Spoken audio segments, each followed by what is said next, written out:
High pressure water jet के nozzle के पास में जाता है। अब थोड़ा आप दिमाग लगाओ कि पीछे अभी तक जितने भी इक्विपमेंट देखे हैं वह जबरदस्त हाई प्रेशर भेज रहे हैं इस नोजल पर। तो हम इस नोजल में ऐसा कौन सा मेटल यूज में ले जो इतने हाई प्रेशर को सहन कर सके, क्योंकि वाटर का इतना हाई प्रेशर आयरन स्टील को तो काट रहा है, तो फिर लोहा स्टील तो यहाँ पर काम में ले नहीं सकते। तो यहाँ पर नोजल के अंदर सफायर स्टोन को काम में लिया जाता है और यह एक डायमंड होता है जो मशीन का सबसे कॉस्टली आइटम है। और इस डायमंड के अंदर एक ओरिफाइस होता है। इसकी डिजाइन कुछ इस टाइप की होती है कि पानी जब इसमें एंटर होता है तो उसका एरिया बड़ा होता है और इसके ओरिफाइस का एरिया काफी छोटा हो जाता है। तो जब इससे पानी बाहर निकलता है तो पानी का प्रेशर भी बढ़ जाता है और स्पीड भी। जब इस डायमंड से पानी बाहर निकलेगा तो इसकी स्पीड 900 मीटर पर सेकेंड होगी, जो लगभग साउंड की स्पीड के बराबर है। लेकिन अभी भी इस पानी को डायरेक्ट वर्किंग पीस पर नहीं छोड़ा जाता। यह हाई प्रेशर पानी यहाँ पर आगे से निकलकर मिक्सिंग चेंबर में जाता है। मिक्सिंग चेंबर का यूज जनरली तब किया जाता है जब हम बहुत ही स्ट्रॉन्ग मेटल को काटना हो, जैसे कि स्टील या लोहे का कोई मोटा पीस। बेसिकली इस चेंबर के अंदर पानी को एक एब्रेसिव मटेरियल के साथ मिक्स किया जाता है। एब्रेसिव मटेरियल एक गार्नेट होता है।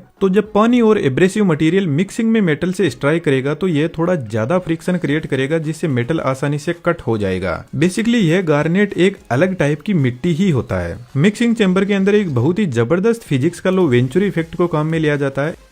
इस गार्नेट को एक होपर में भर के रखा जाता है और वहां से एक पाइप के थ्रू इस सिलेंडर के अंदर आता है। अब वैसे तो सिलेंडर ऊपर है तो ग्रेविटी के हिसाब से अपने आप ही गार्नेट नीचे आकर मिक्सिंग चेंबर में चला जाएगा। लेकिन फिर भी जब पानी इस मिक्सिंग चेंबर से बहुत हाई स्पीड में फ्लो करेगा तो यहाँ पर एक वेंचुरी इफेक्ट क्रिएट होगा और यह इस नोजल से बाहर से मिट्टी को अंदर की तरफ खींचने लगेगा। अब यह वेंचुरी इफेक्ट किस तरीके से काम करता है इस पेट्रोल नोजल वाले वीडियो में डिटेल से समझाया है, आप इसको जरूर से देखना। यहाँ पर जो डायमंड लगा है इसकी कोई बहुत लॉन्ग लाइफ नहीं होती है। जब मशीन चलती है तो ये घिसने लगता है और यदि कोई अच्छी क्वालिटी का डायमंड है तो लगभग 200 घंटे मशीन चलने के बाद में बदलना पड़ता है। मिक्सिंग चेंबर के आगे फोकसिंग ट्यूब होती है जो पानी और मिट्टी दोनों को वर्किंग पीस पर फोकस करती है और वेलोसिटी भी पानी की इंक्रीज करती है। अब यह जो मशीन की हेड यूनिट होती है ये तीनों डायरेक्शन में मूव कर सकती है। मशीन का हेड कुछ इस तरीके से रोटेट कर सकता है मेटल को किसी भी एंगल में कट करने के लिए, और एक्स एंड वाई एक्सिस में भी इसका हेड यहाँ से मूव कर सकता है। इस मशीन को ऑपरेट करने के लिए सीएनसी मशीन लगी रहती है और कंप्यूटर लगे रहते हैं। तो जिस भी डिजाइन में हमें मेटल को कट करना है वैसी डिजाइन पहले कंप्यूटर में बनाई जाती है और परफेक्ट रिजल्ट हमें मिल जाता है। रबर इंडस्ट्री, फोम जैसे मटेरियल आसानी से कट हो जाते हैं तो वहां पर एब्रेसिव मटेरियल की जरूरत नहीं पड़ती है। और इन दोनों ही इंडस्ट्री में ज्यादातर वाटर जेट कटर को ही काम में लिया जाता है, क्योंकि बाकी जितने भी कटर है वह इतने बेस्ट तरीके से कटिंग नहीं करते हैं। और दूसरी प्रॉब्लम है, यदि जैसे फोम को आप लेजर से कट करोगे तो उसका टेम्परेचर बढ़ जाएगा और फोम जल जाएगी। लेकिन वाटर जेट कटिंग एक ऐसी टेक्नोलॉजी है जो किसी भी मेटल का टेम्परेचर बिल्कुल भी नहीं बढ़ाती है, जिसकी वजह से वर्किंग पीस बहुत अच्छे से कट होता है बिना अपनी प्रॉपर्टीज को लूज किए।